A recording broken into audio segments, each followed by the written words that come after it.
Estamos no ar, Pátria Democrática do Vigilante do Povo.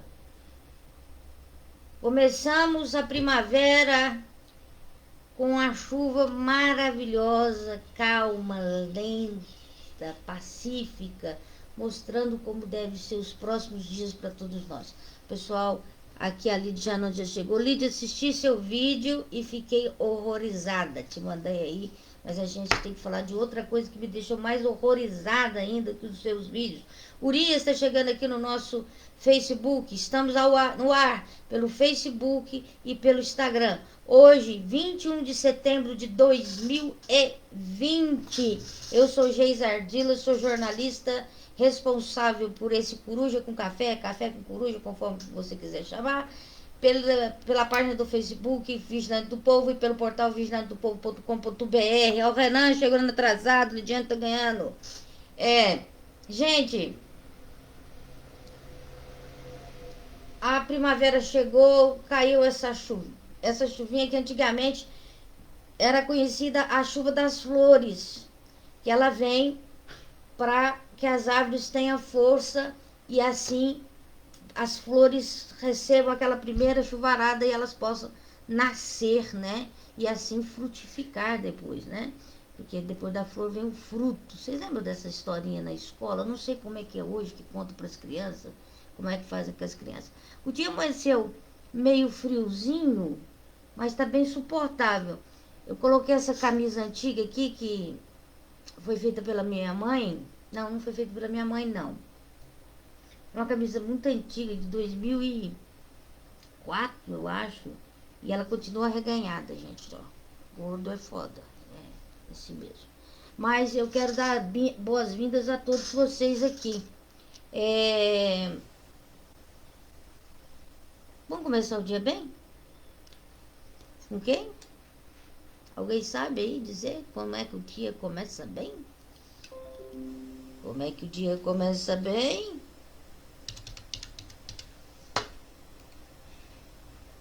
Eu não aguento ver a cara do Jorge Carceiro e do Joelson Lucas de Lima.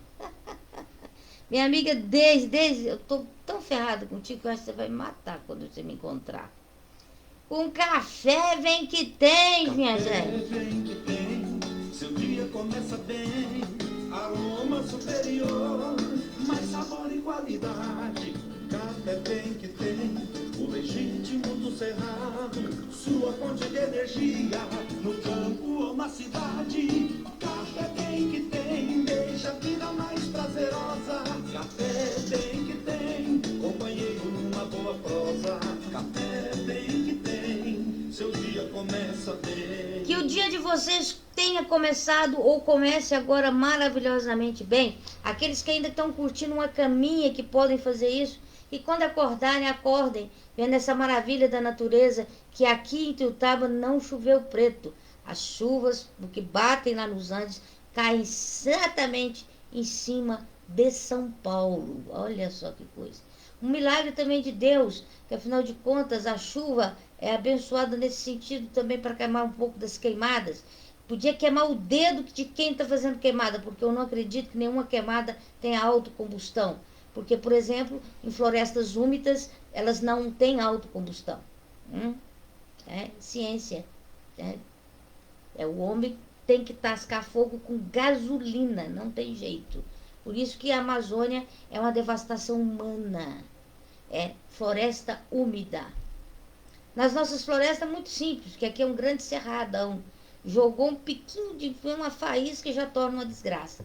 Mas na Amazônia não, no Pantanal também não. Então florestas úmidas morrem em ação do homem. O homem adora destruir o Éden, desde o dia que ele foi construído.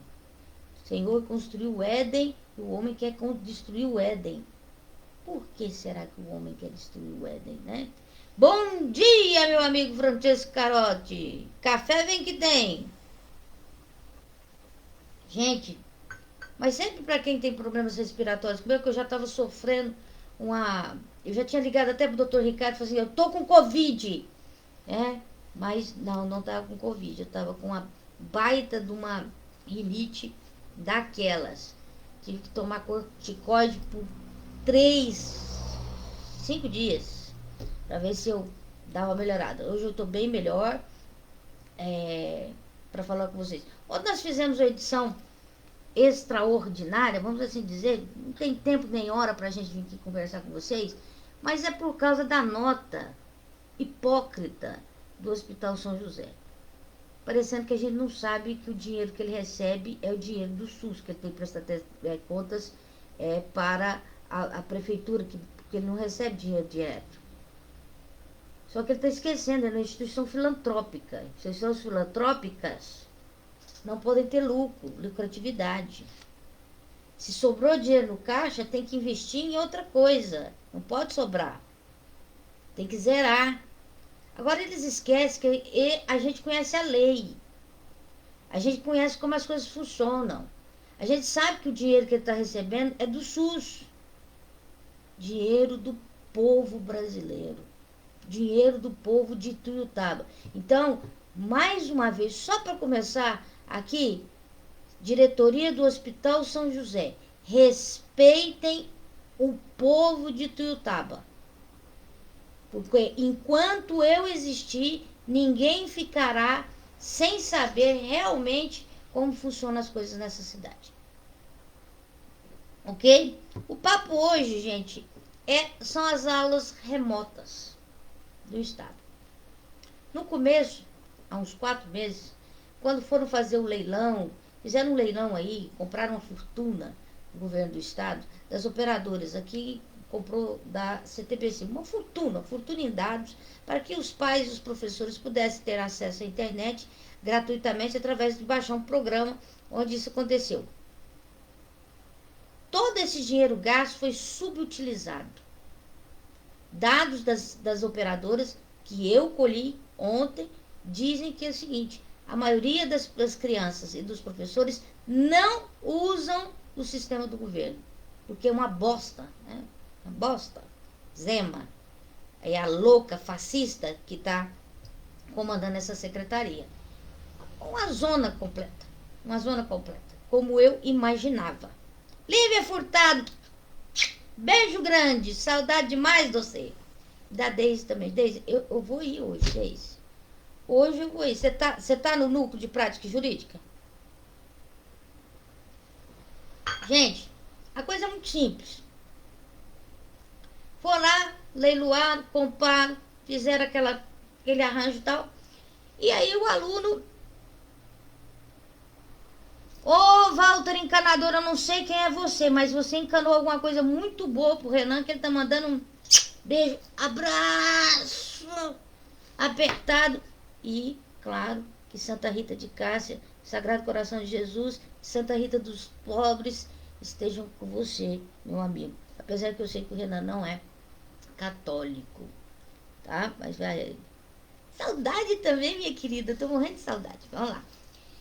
Gente, a coisa funciona muito simples. Ó, o patrocinador ainda não chegou aqui. O patrocinador tá dormindo, patrocinador? Nós temos que lembrar o seguinte: qual que o governo fez que eu imaginava que faria. Até conversei com a direção de um dos diretores, que é meu amigo de infância. Falei, isso não vai dar certo. Não, a escola é algo muito... Tá aí a Lívia, a Deise, que é professora, que está no Instagram, né? É uma junção muito especial. O encontro pedagógico, né? E eu falo isso com experiência pedagógica, eu não falo porque eu não sou inexperiente. Eu tenho formação pedagógica desde os 14 anos. Eu sou normalista, gente, né? Eu sou daquele tempo do normal, né? Então, vocês têm que entender que é uma experiência única entre professor e aluno. É algo que precisa ter esse encontro, principalmente nas primeiras séries. Todo mundo fala que é principalmente nas primeiras séries. Eu acredito que a presença do professor na sala de aula, do aluno na aula de sala de aula, é fundamental. Essa é uma interação fundamental. Ela não pode ser retirada, arrancada, sabe? Eu acho que é aqui, gente. Esse cabelinho aqui tá me incomodando. E como a câmera é avessa, eu tenho que fazer o contrário. Aí.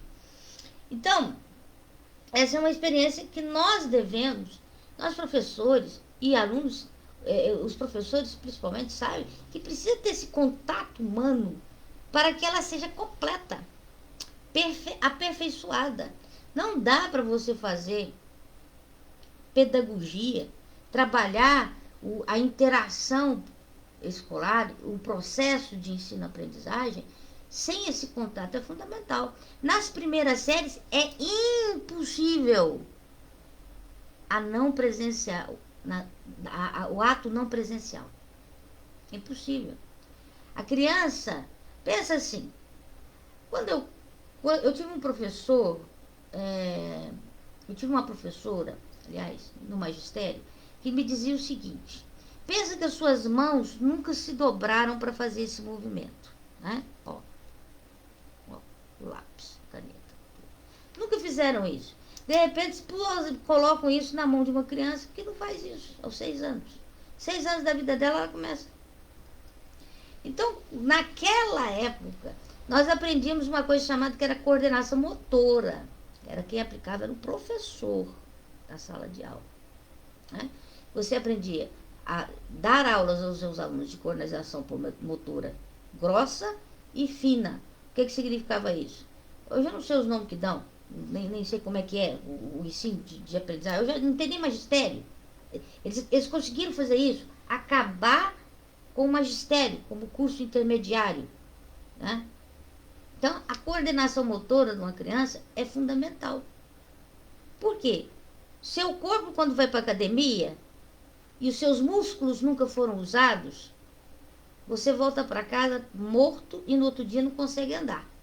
A primeira coisa que o treinador fala é: não tome remédio, tem que doer para você aguentar. A gente é o contrário.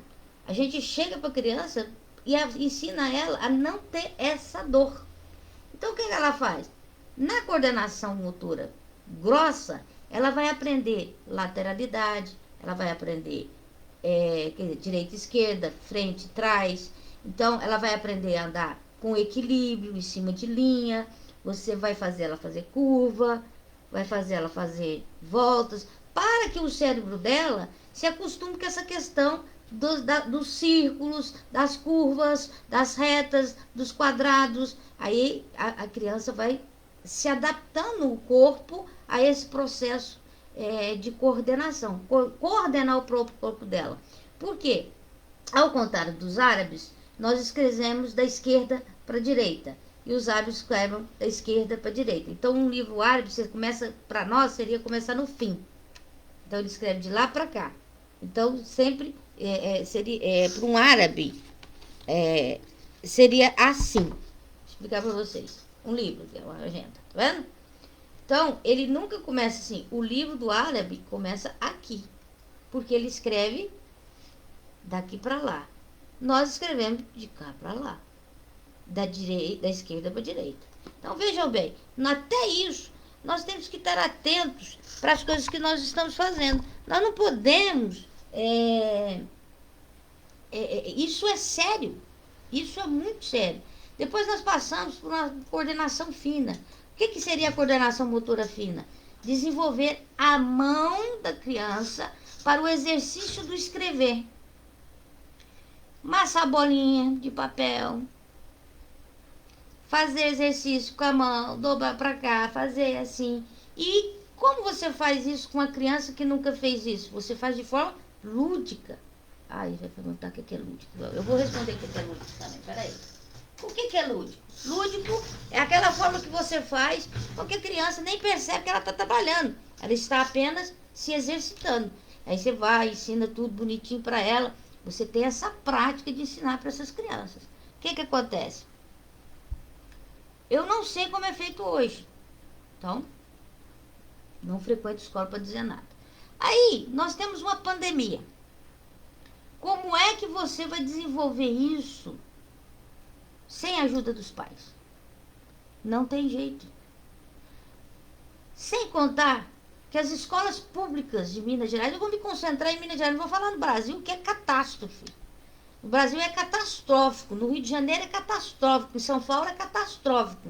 Em Minas Gerais é catastrófico, desanimador, desesperador. Se fosse professor, estava arrancando os cabelos. Entendeu? Já tinha ido em Brasília, socado o Romeu Zema para ver se ele entendia. Porque de professor, ele não entende nem de administrar, imagina de ser professor.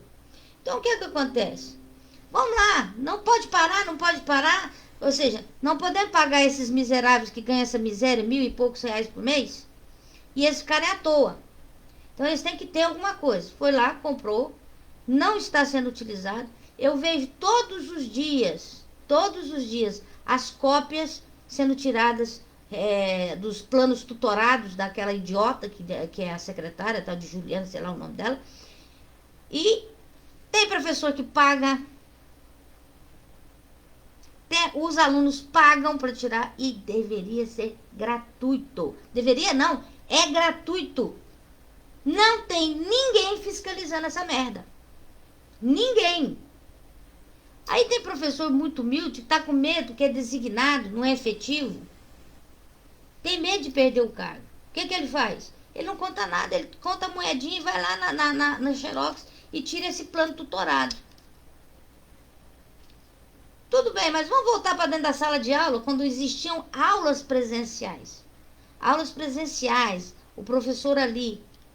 Eu dei aula no meu estágio de magistério, numa sala da professora Zezé, lá da Escola Estadual Rodas, que tinha 40 alunos. Ali, eles eram a época que se dividia os alunos por capacidade de aprendizagem. A sala da professora Zezé eram os alunos com menor capacidade de desenvolvimento cognitivo, que nem usava essa palavra, cognição, né? E eu fui fazer estágio lá. Fiz estágio na melhor sala, que era da minha professora de infância, minha segunda professora, dona Marlene Magna, e depois fui para a sala da professora Zezé. Crianças com muita dificuldade, pobre, passava fome. Então, o que você tinha que fazer? Primeiro você tem que alimentar a criança. Primeiro você tem que alimentar. Povo pobre, com fome, não estuda. A cabeça não funciona. Se a de vocês funciona, a minha não funciona. Dá dor de cabeça. Se eu não tomar café, eu acho que eu desespero. Agora, imagina não ter almoço, não ter um pão pela manhã, não ter um leite, não ter nada. Então, a primeira coisa, essas crianças não eram alimentadas. E na época que eu, por exemplo, estudei na ditadura militar, não existia merenda escolar. Não existia livro, você tinha que comprar. Como eu não tinha dinheiro, né, me virei como Deus podia. Agora os planos, vamos voltar aqui para o século XXI. Compraram esses dados e tal. A maioria das crianças tem celular? Tem. Não tem. Tem celular de terceira qualidade, celular que não suporta por muito tempo. As vendedoras de celulares esquecem de dizer, bom dia Leslie Vilela, esquecem de dizer que precisa pelo menos de um celular de 32 GB, aí vende aqueles de 16 que não cabe nada, joga logo tem top com os programas, não tem computador em casa, não tem internet em casa, não foi nada planejado, foi jogado, foi entupido, foi esmagado, foi colocado, foi engolido boca abaixo, por isso está sendo subutilizado. Gente, era tão óbvio, como são óbvias as flores que vão nascer depois dessa chuva de hoje. Então, o governo não está preocupado se está fazendo alguma coisa. A Maria Isabel, deixa eu ver se a Bel que está me mandando aqui alguma coisa. Oi, Bel, bom dia para você, minha sobrinha lá de Uberlândia. Eu queria dizer para vocês o seguinte: como pode dar certo um projeto em que a maioria das crianças não tem um celular que presta, é o celular da mãe. A mãe leva para o trabalho. A mãe é tão ignorante quanto o filho, ou tão analfabeta quanto qualquer outra pessoa. O pai não passou da 4ª série. E se chegou ao 8º ou 2º grau, foi empurrado pelo aquele plano do ciclo. Vocês lembram? Aquela maldição do ciclo. Coisa que eu odiava. E eu estava certa, porque o ciclo foi a forma que o governo do Aécio Neves encontrou para empurrar o aluno que não tinha a menor condição de passar de ano. Por quê? Porque ele tinha pego um empréstimo no Banco Mundial que ninguém investiga, ninguém tem coragem de investigar, ninguém tem coragem de falar, e que ele precisava ter estatísticas sociais boas. Então, aí ele começou a passar as crianças sem elas saberem. O professor falou, mas não tem condição. Mas se você não faz... Eu passei essa situação na escola Rotary. Um aluno que não sabia escrever o próprio nome. Eu não apliquei a prova para ele, mas teve outro professor que aplicou. Eu me recusei plenamente de fazer uma coisa que eu não considerava. Ele não podia ser progredido. Porque naquela época o aluno podia sair da sexta, se ele tivesse 17 anos, e ir para a oitava. Isso tudo foram os erros que a educação foi acumulando e chegou nessa tragédia agora. Porque ao contrário de outras áreas do conhecimento, outras áreas do desenvolvimento econômico, a educação e a saúde, os estragos que você faz nelas, elas vão se refletir por anos. E se você for tentar consertar, não conserta. O mal feito na primeira infância é um mal eterno. Ó, o patrocinador chegou! Vem que tem! Aí é um mal que não tem jeito. Vou falar nisso, gente, ó. Uma coisa bonitinha que eu tenho aqui para mostrar para vocês. Vou te mostrar porque ele tá ao ar. Ó. Vocês conhecem? Ó.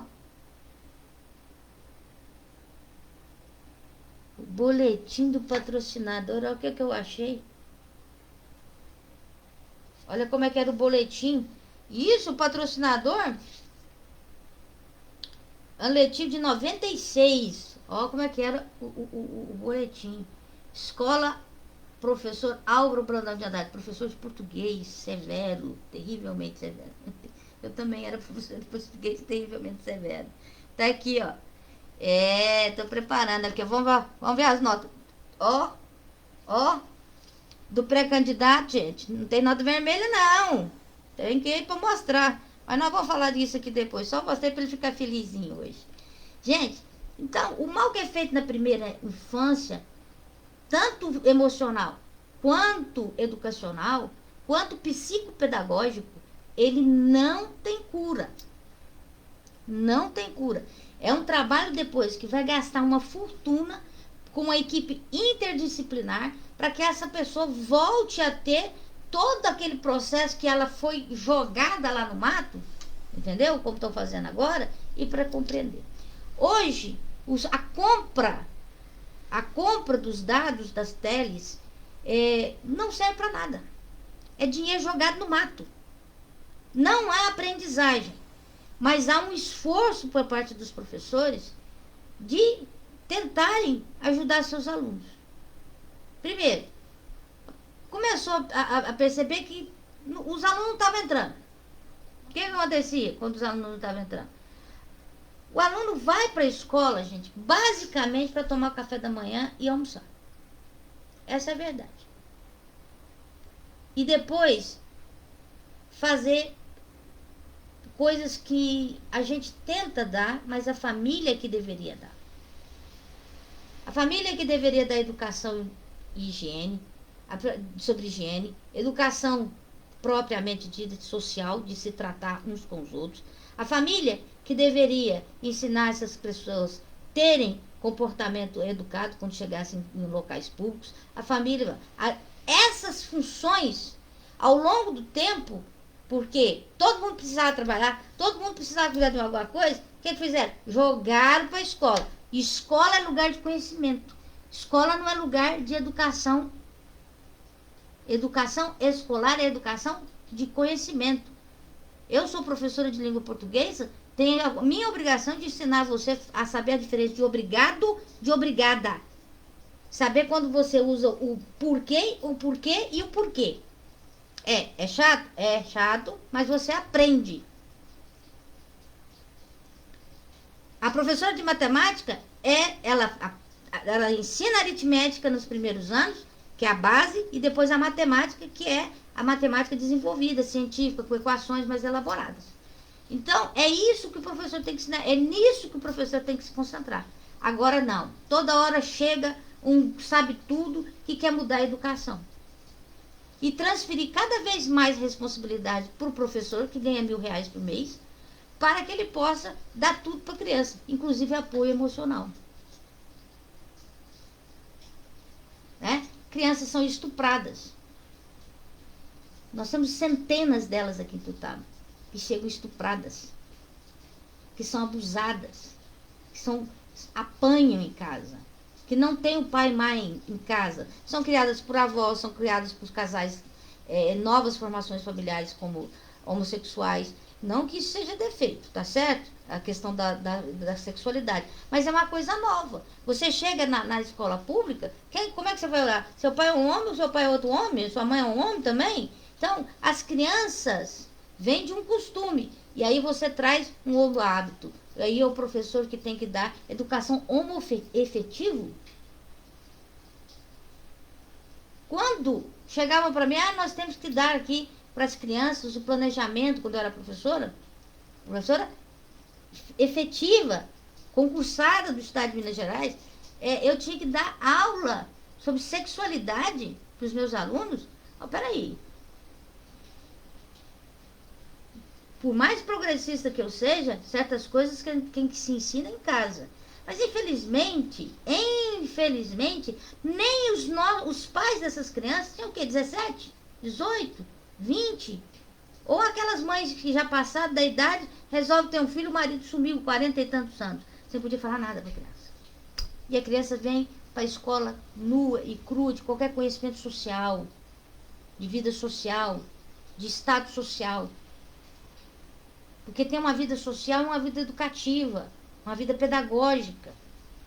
Bom, para não tomar nosso tempo tanto assim para vocês, porque se a gente for falar sobre educação, a gente vai passar a ter que ter mais de uma semana para reviver todas as desgraças que a educação passou com cada um que entra lá e inventa uma coisa. Inventa uma coisa nova para a educação. Então, isso é fatal. Por isso que eu digo para vocês, ao votar num vereador, ao votar num prefeito, vote num que esteja comprometido com seus professores e com os pais e alunos, de forma sine qua non. Aí eu gastando meu latim. Então, que eu estudei por 2 anos. Então, vocês têm que aprender a parar de votar porque é amigo, porque é fulano, porque é Bertano, porque é isso. Porque o que acontece com a eleição? Vira essa merda mole, que nem é durinha pra gente poder varrer com a vassoura, e que a gente não consegue, né, de maneira alguma, resolver. Por quê? O estrago feito não tem recuperação, a não ser com muito trabalho interdisciplinar, como eu disse, caro. E o Estado não quer gastar com educação.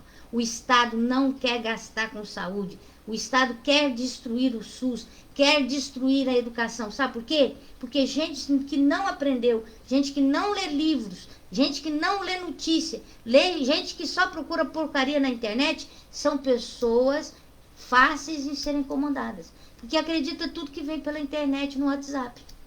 Por que as fake news ganham muita proporção em países onde o analfabetismo é grande? Não pense que os americanos são grandes inteligentes, não. Não são países como os Estados Unidos que têm grandes margens de educação, não. Aliás, os Estados Unidos têm centenas de milhões de analfabetos. Vocês acham que lá é uma glória?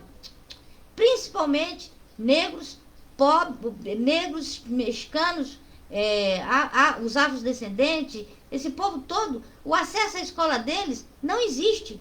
A escola é um lugar de formação de bandido. Tem professor que senta, termina a aula e vai embora. Então não tomem essas coisas que vocês veem em filme como verdadeiras. Exemplo de escola, vocês vão buscar na Finlândia. Exemplo de escola, vocês vão buscar na Suíça. Exemplo de escola, vocês vão buscar na Nova Zelândia. Exemplo de escola, vocês vão procurar na Inglaterra, na Alemanha. O que acontece agora? Os planos tutorados da maluca, que está no comando da nossa querida é verdade, Lésia. A Lésia está dizendo assim, Geise, até para quem tem uma condição melhor está difícil, pois nós pais não somos preparados para ensinar. Deixa eu falar, educação pedagógica, pedagogia, ela foi feita para nós que temos formação pedagógica para isso, estudou para isso. E agora está também passando por uma revolução de mais formação, que eles querem que a gente seja mais formado. Então o que acontece? Vamos fazer remoto. Eu falei, esse treino vai dar merda. E vocês podem pegar nossos vídeos anteriores e verem que eu falei. Não dá certo. Não dá certo. E o estrago feito não se recupera com facilidade e nem com pouco dinheiro.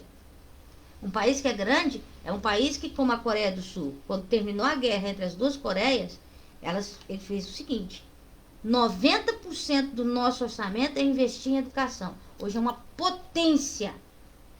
Esse celular é montado pelos coreanos ou pelos chineses.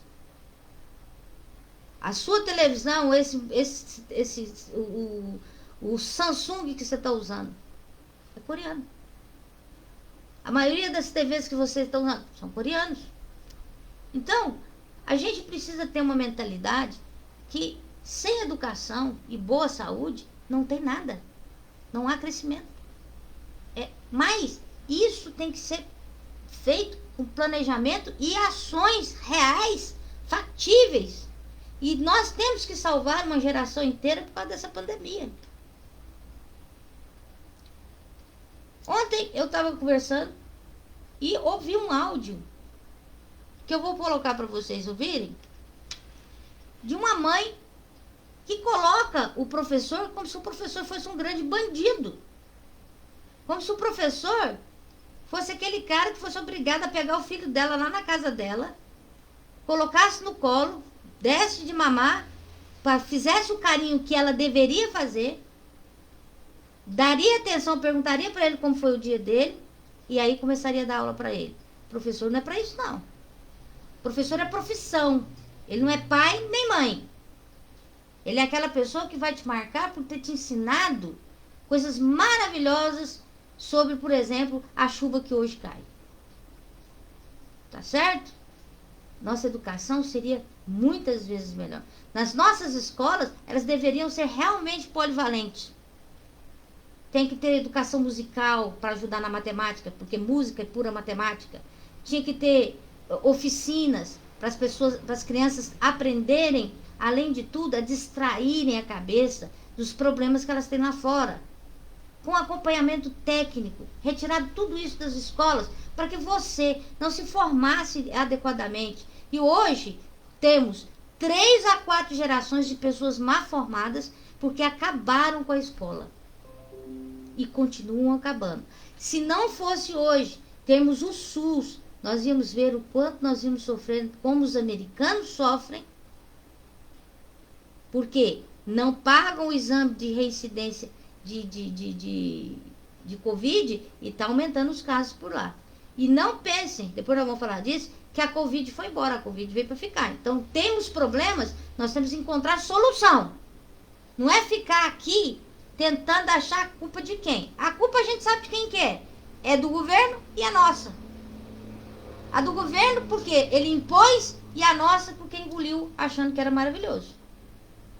Porque era plausível para os pais. Por quê? Porque há uma conjuntura, aí por favor, a tia não está disposta a explicar para vocês o que é conjuntura. Use o Google que vocês vão entender o que é conjuntura.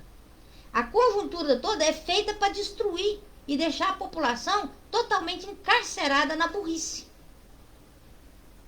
Trabalhando, ganhando mal e não tendo tempo para a sua família. Enquanto a Constituição garante como direito fundamental, causa pétrea, a educação, o acesso à saúde, acesso ao lazer, à cultura e a tudo mais. Que dia que teve isso? O dia que o presidente Lula instituiu o cartão cultura, para você pagar um cinema, todo mundo morreu. Primeira coisa que cortaram foi o cartão cultura, porque não quer que você tenha um pensamento crítico. Não quer que você tenha um pensamento crítico. E é de onde vem o pensamento crítico? Dos livros, ó, dos livros. Vem dos filmes, vem dos documentários. Aí você fica ficcionado porque a telecomunicação no Brasil é comandada pelo governo. E aí a sua antena só pega a Globo. Ou senão só pega a Record. Você acaba deixando de ser católico porque o cara manda você pôr um copo d'água. E se não for um copo d'água, pode ser um copo de vodka que ele vai te abençoar. E a sua vida vai prosperar. E você acredita nessa merda. Vamos ouvir o áudio aí e vamos ver o que vocês que falam. Essa mulher, eu não a condeno. Não é uma, ela, não estou passando o áudio dela, que nós não vamos falar o nome dela, não vamos falar o nome do filho dela, de jeito nenhum, claro que não, que isso é proibido por lei. Mas é para vocês sentirem o que o governo está fazendo conosco. Conosco, porque esses meninos vão se tornar o mal do futuro. A maioria vai se descampar para fazer merda. Ou mão de obra subvalorizada, ganhando menos que um salário mínimo. Num país onde ganhar menos que um salário mínimo é proibido. É tanta coisa proibida e tanta coisa que é permitida, mas que ninguém obedece nada nesse país, que eu já não sei mais o que falar para vocês. E só tem um jeito de mudar isso.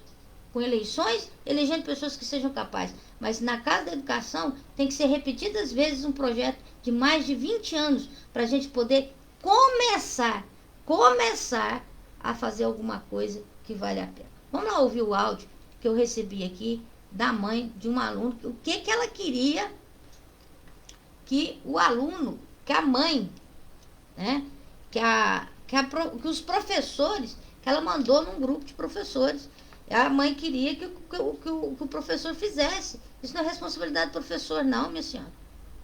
Vou explicar para vocês depois. Nós vamos ter um papo aqui, papo de amigo aqui, que a gente sempre tem. Vamos lá.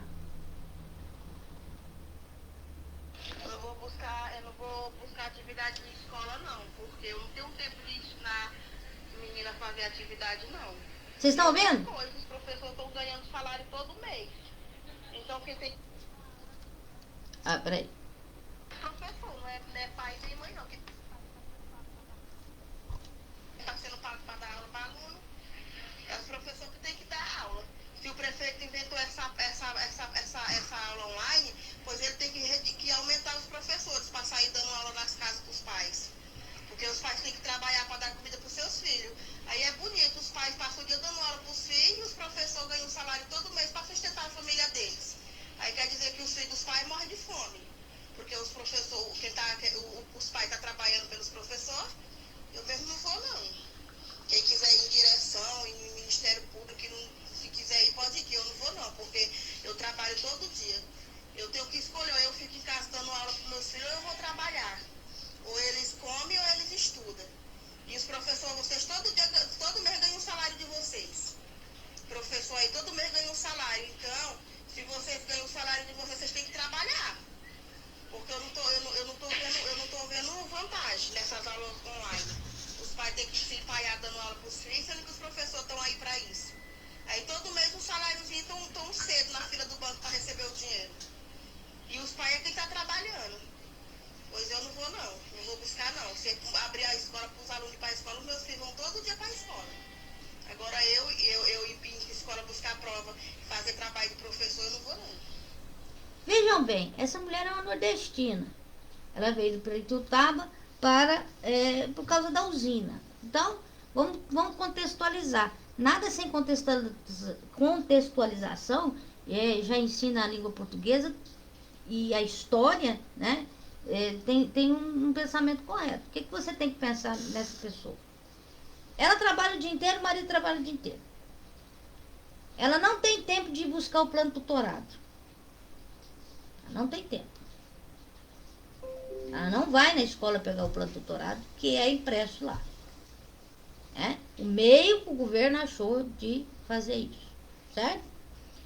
Aí ela não culpa o governo, ela culpa o professor que está trabalhando e ganhando, não está fazendo nada e está ficando à toa. Peraí, o professor sai de casa para pegar o plano tutorado. É uma bosta? É uma bosta. E eles recebem pela internet, que é uma bosta corrigir trabalho, porque você não está com o seu aluno presencialmente para conversar com ele, entendeu? Para dizer para ele, olha, você errou aqui, mas você errou por esse motivo, papapá. O professor está tentando fazer o trabalho dele da pior forma possível que o Estado lhe oferece. É claro que ela tem razão também, mas ela erra quando ela acha que a culpa é do professor. A culpa não é do professor. O professor não está ganhando à toa, não. O professor é avaliado, inclusive, pela internet. Senão não vai receber dinheiro. E ela acha que é muita coisa. Você vê como é que pensa o pobre do Brasil. Ganhar R$1.000 é uma beleza. E eu tenho que cuidar do seu filho ainda. Vamos lá. Vamos fazer aqui um momento de escola presencial. Escola presencial, o aluno vai para a escola, você vai, ensina, tem os seus horários, matemática, tudo. O menininho tá lá com a professora da 4ª série, tal, bonitinho, passa o trabalho para ele, tal. Aí ele tem o para casa. Antigamente era para casa, tarefa, tem tarefinha para fazer, né? Tarefinha para fazer. O que essa mulher faz? Ela deixou bem claro aqui que ela não acompanha as tarefas dos filhos dela. Veja o pensamento dela. Ela não sabe, nem quando tinha aula presencial, nem quando tem a aula tutorada pela internet, ela não acompanha o trabalho dos filhos dela. Ela não sabe o que os filhos dela estão fazendo na escola. Porque ela mesma não sabe. Ela não pode ajudar. Ela não tem condições de ajuda. Então pode vir o conselho tutelar, pode vir o juizado, que ela não vai buscar. Mas ela já nos revela um passado horroroso, que ela não acompanhava a atividade escolar dos seus próprios filhos. Ela não tirava um minuto do seu tempo para sentar com os filhos na mesa para ver o que o professor está ensinando para ele. Por isso que é muito fácil quando um Jair Bolsonaro passa da vida e fala que tá falando do kit gay, tá falando da... Tinha um também que falava muito, aí vai, ajuda, Lídia, que a mamadeira de piroca. Por quê? Porque os pais não acompanham a atividade dos filhos. Não senta para ver o que está sendo administrado pelos seus filhos. Olha como é fácil submeter e submeter uma nação ao fascismo e às ditaduras. Como é fácil. Como é fácil. Porque se sair uma fake news dizendo que os planos tutorais estão falando sobre sexo, todos vão acreditar. Por quê? Tá aí a primeira demonstração. Eu não tenho tempo. Quem tem que dar aluno, quem dá aula pro meu filho é o professor. Ou eu trabalho, dou comida para meus filhos, ou eu vou cuidar deles na escola. Olha, nós temos um problema estrutural. Hoje a palavra é muito usada. Problema estrutural, problema de o quê, tal. O problema estrutural é muito simples. A escola é uma estrutura. Pensa em andaimes.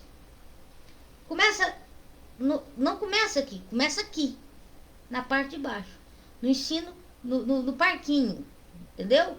É ali quando você começa a ensinar o menino a saber muita coisa. Ali é a base de tudo. Se o pai não ensinou, o professor não tem que ensinar. O professor não é pai. O professor é professor. Então, paga aí, pelo amor de Deus, eles para irem de casa a casa. Ela não entendeu que nós estamos numa pandemia. Que o professor não pode ir na casa dela, como se fosse um itinerante, levar vírus. Então, nem essa consciência ela tem. Por quê? Porque é fruto dessa escravidão estrutural, governamental, construída no Brasil nos últimos 40 anos. ou mais. Pode colocar todos os governos, todos tentaram destruir a educação e da educação só tentaram tirar números para pegar empréstimos junto a bancos internacionais. Principalmente o estado de Minas Gerais, que ficou endividado por causa do seu Aécio Neves, pegou milhões do Banco Mundial dizendo que Minas Gerais não tinha analfabeto. Eu queria saber de vocês o que vocês pensam, né? O Vinícius está dizendo aqui. A Maria, deixa eu dar bom dia para o pessoal que esteve aqui. Urias, bom dia, meu querido. Café vem que tem. Francesco, Geisa, Leslie, bom dia. Eliane Alves, bom dia. Alisson, bom dia, amiga. Bora tomar suco natural de laranja? Não, vamos tomar café. Mas obrigada. A Leslie está dizendo, Geisa, está difícil até quem pode. Exatamente. Felipe, bom dia, Felipe. Tem que prestar atenção aí, candidato. Marinês Dias, bom dia. Infelizmente é verdade, os pais de hoje não dão educação aos seus filhos. Renato Matheus, bem-vindo, meu querido. Fazia tempo que você não aparecia. Tudo que você falou aí é verdade. Vinícius Gutter, desde que esse povo assumiu, estão só fazendo cagada. Na escola que sou lotado, em Uberlândia, tivemos uns 14 sábados letivos de 2019, a maioria improdutivo. Pioram tudo que dava certo, como matrícula, transferência e movimentação de pessoal. Querem informatizar, mas não conhecem a realidade. Gente, tem hora que você abre os planos tutorados, dá desespero. Eu mostrei para vocês, tem até uma lá na página do Vavá do Bem que tem. Vocês vão lá que tem uma menininha. Todo dia eu chegava lá com a mãozinha assim, eu perguntava, Vavá, essa cliente é a sua cliente mais jovem aqui do supermercado? Eu falei, não, ela vem cá pegar as tarefinhas dela da escola. Pois, você não precisa imprimir para ela, o Estado dá de graça a impressão. Mas onde tem uma impressão no novo mundo? Quem vai pagar? Quem vai lá negociar? O diretor da escola vai levantar a bunda para ir lá? Não vai. Aí ele fala, ele imprime. Tem dia que eu acho bom que ele fala para ela, você esqueceu seus planos de matemática. Ah, danadinha. Imprime para ela. Um gesto de solidariedade. Porque senão a mãe da menina teria que ir lá na puta que pariu do centro da cidade. Entendeu? Para poder fazer o serviço. O governo cria na cabeça dele um sistema e acha que vai dar certo para tudo. Vai dar certo para o Brasil inteiro.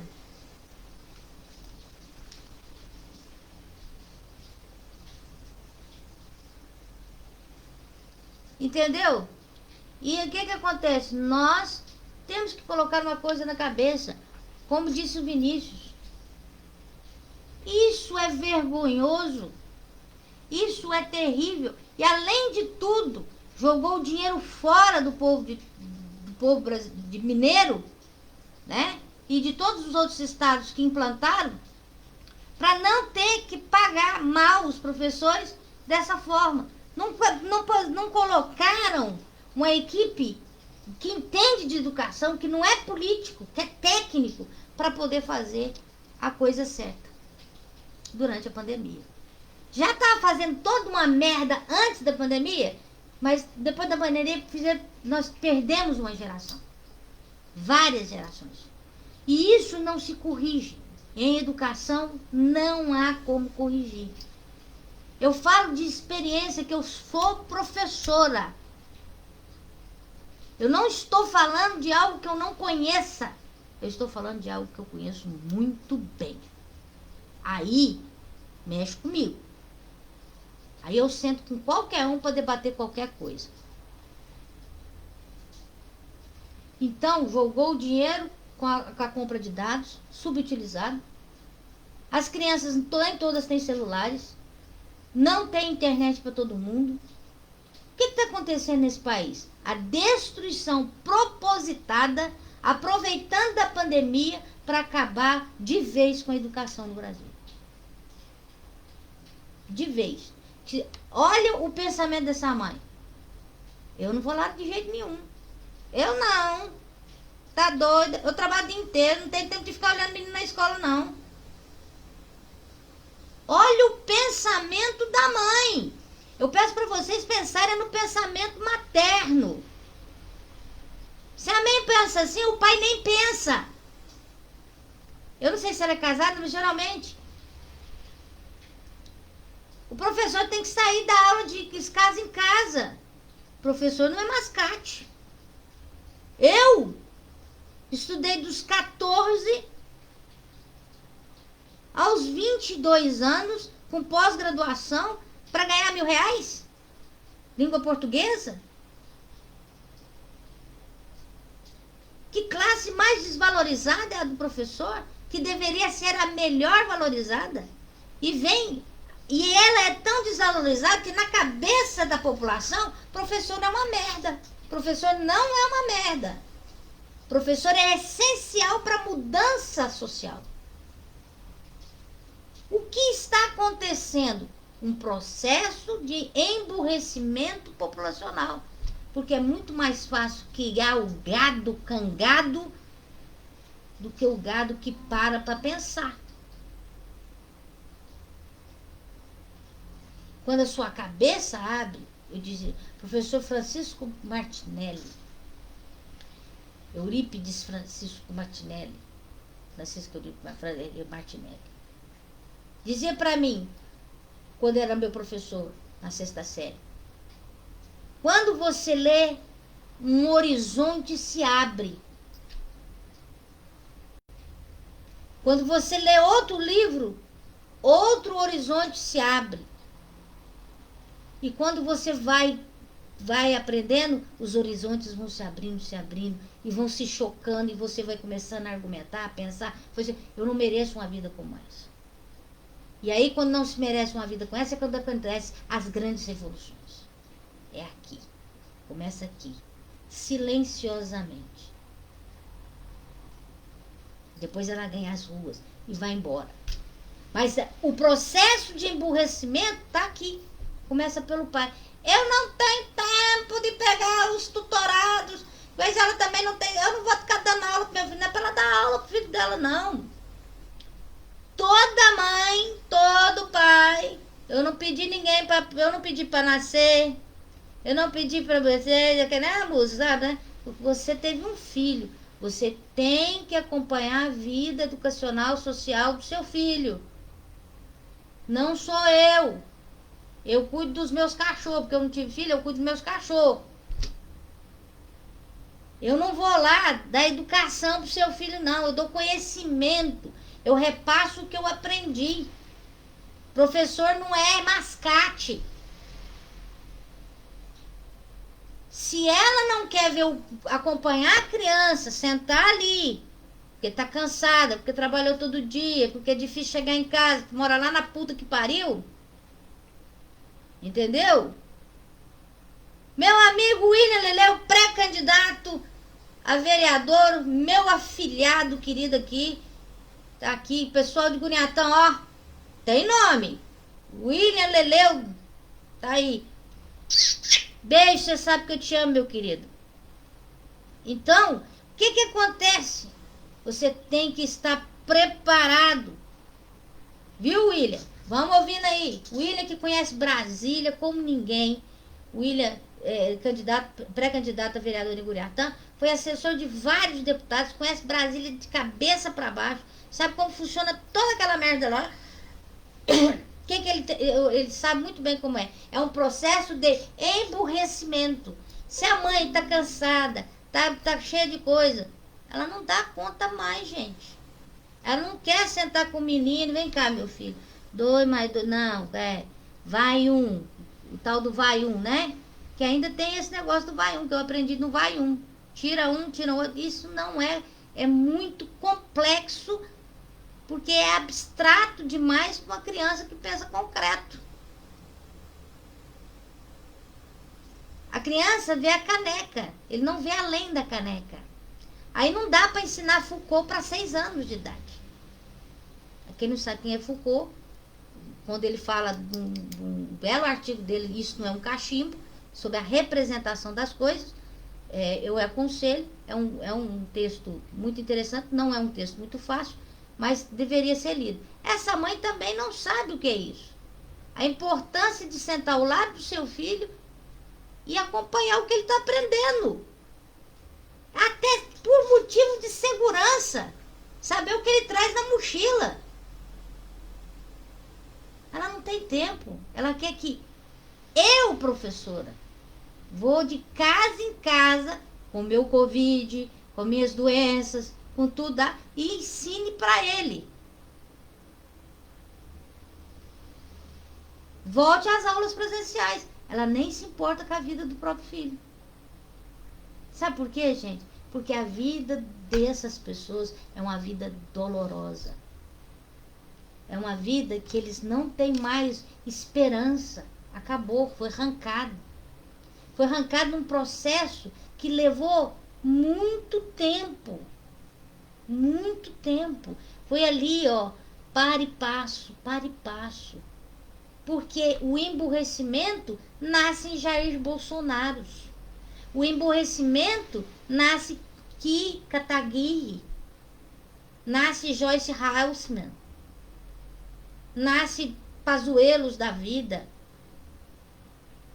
nasce pessoas que querem usar a política como modo de vida.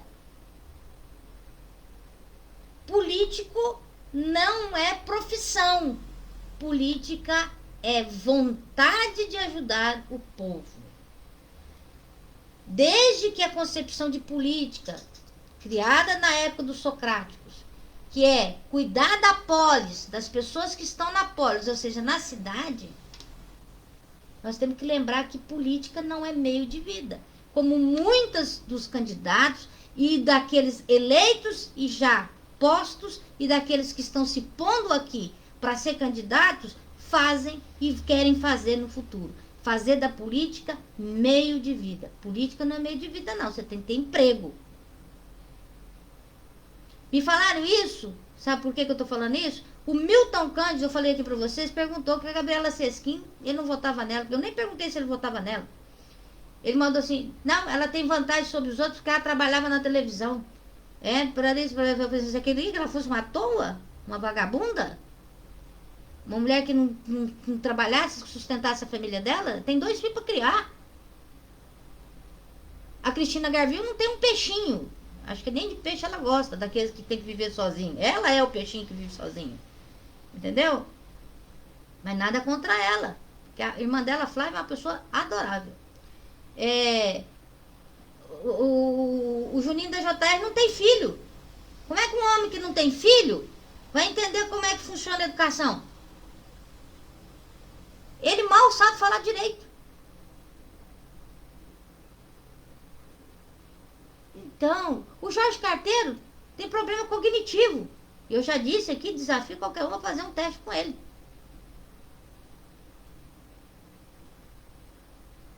Quem é o outro aí que eu estou esquecendo? Tem 8 candidatos. Os outros nem vale a pena. Luiz Manuel tá com o pé de pinguim dele. Aquele coitado que me deve dinheiro, R$2.000. O Alberto Henrique, ninguém sabe quem é. Tem um PSLista que é tenente, você chega assim, tem tanto carro dele usando o tenente, sargento, capitão, sei lá o que essa desgraça é. Usando assim a rua, aqueles monte de carro, tá lá com placas de tudo quanto é lugar. E usando o espaço público, sem pagar nada. É o que quer ser prefeito pelo PSL. Quem mais aí, gente? Fala aí, eu não tô lembrando, tô esquecendo. Samir Augusto. Quer acertar a vida dele. Perdeu tudo. Porque fez da política meio de vida. Não foi dentista. Tá certo? Então, tem mais alguém que eu não lembrei, Lidia? Vai ajudando aí. Que eu conto pra vocês tudo. Então a pessoa tem que trabalhar. Ué, o Juninho da JR pode ser até um homem que não teve educação. Mas ele trabalha. Ele tem a empresa dele, levanta todo dia cedo, vai lá, trabalha. Ele tem que trabalhar. A política não pode ser meio de vida dele. Só que ele não tem filho, não tem educação, não tem filho. Como é que ele vai saber? Ele sabe o que é sentar?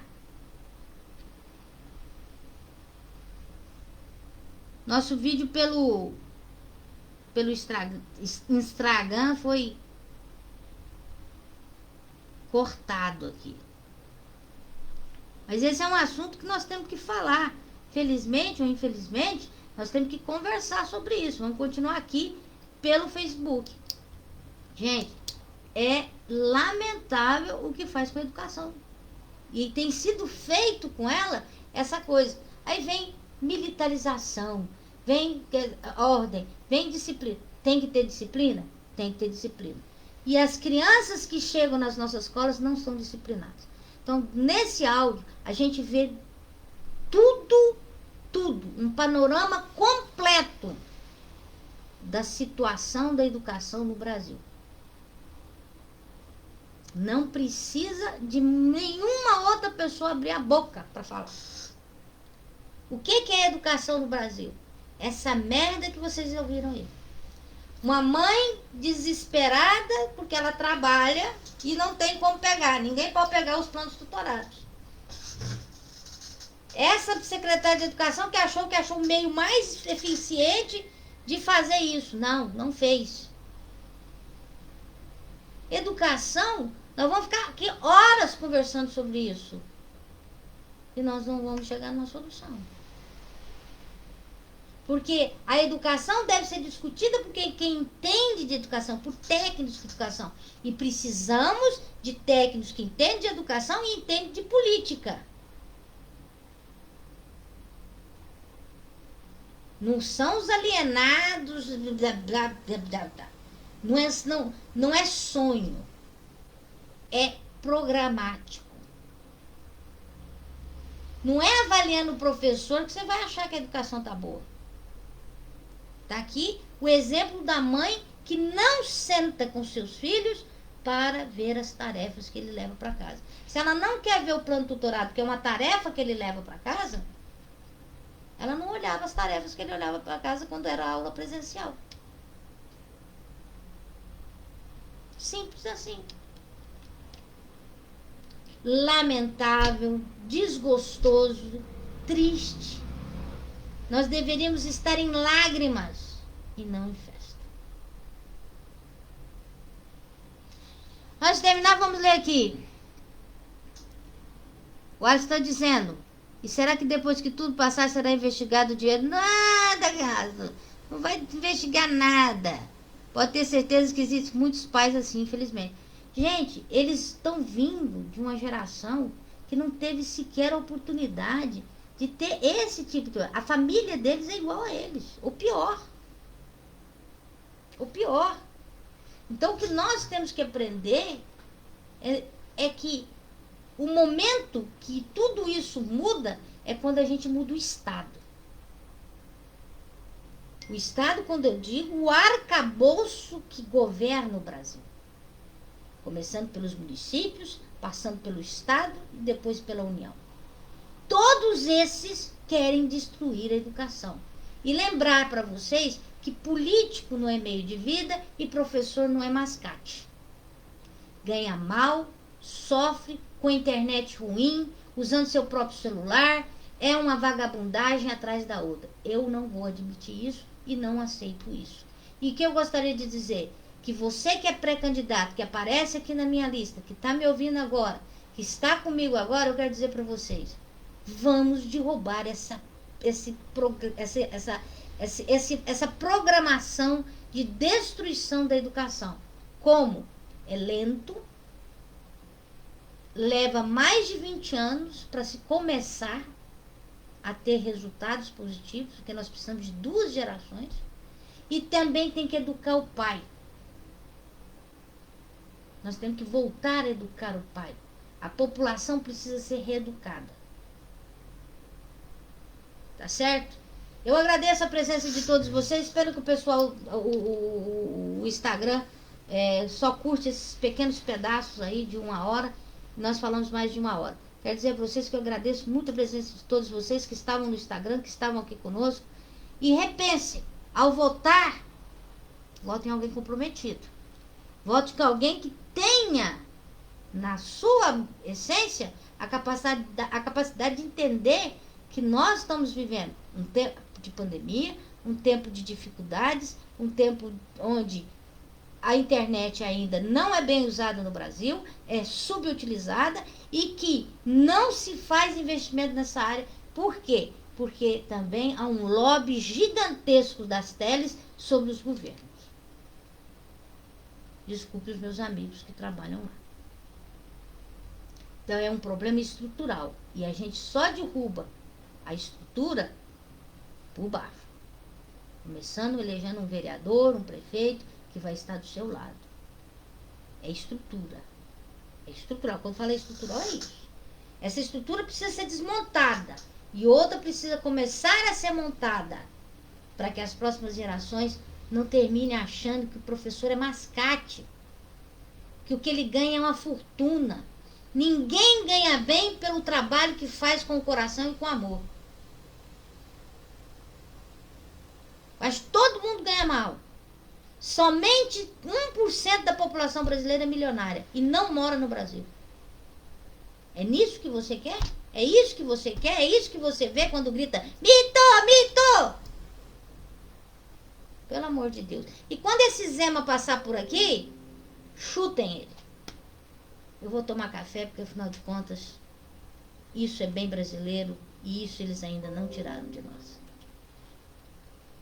Café vem que tem, seu dia começa bem, aroma superior, mais sabor e qualidade. Café vem que tem, o legítimo do cerrado, sua fonte de energia, no campo ou na cidade. Café vem que tem, deixa a vida mais prazerosa. Café vem que tem, companheiro numa boa prosa. Café vem que tem, seu dia começa bem. Antes de terminar, eu queria avisar para vocês que marquem, por favor, o dia de hoje. O dia de ontem, dia 20. Daqui 30 dias haverá um surto de Covid em Tuiutaba. Quem está falando aqui, não estavam, a cidade estava lotada ontem. Todos os locais que vendiam comida, vendendo comida, bonitinho, todo mundo cumprindo. Os comerciantes estavam cumprindo as regras, que fique bem escrito isso. Os comerciantes estavam seguindo as regras sociais, de distanciamento social, o respeito, tudo certinho, mas a população não. Todo mundo, os jovens nas ruas, as pessoas nas ruas, nos bancos, todas sem máscaras. Vai pegar em cheio as eleições. Você que é vereador, candidato aí, você que está interessado nisso, começa a prestar atenção. Pede para esse pessoal ficar em casa e aperta a legislação, senão não vai ter muita gente para votar, não. Nós vamos estar num surto do tamanho do mundo. Fiquem com Deus. Vem que tem, sempre vigilantes.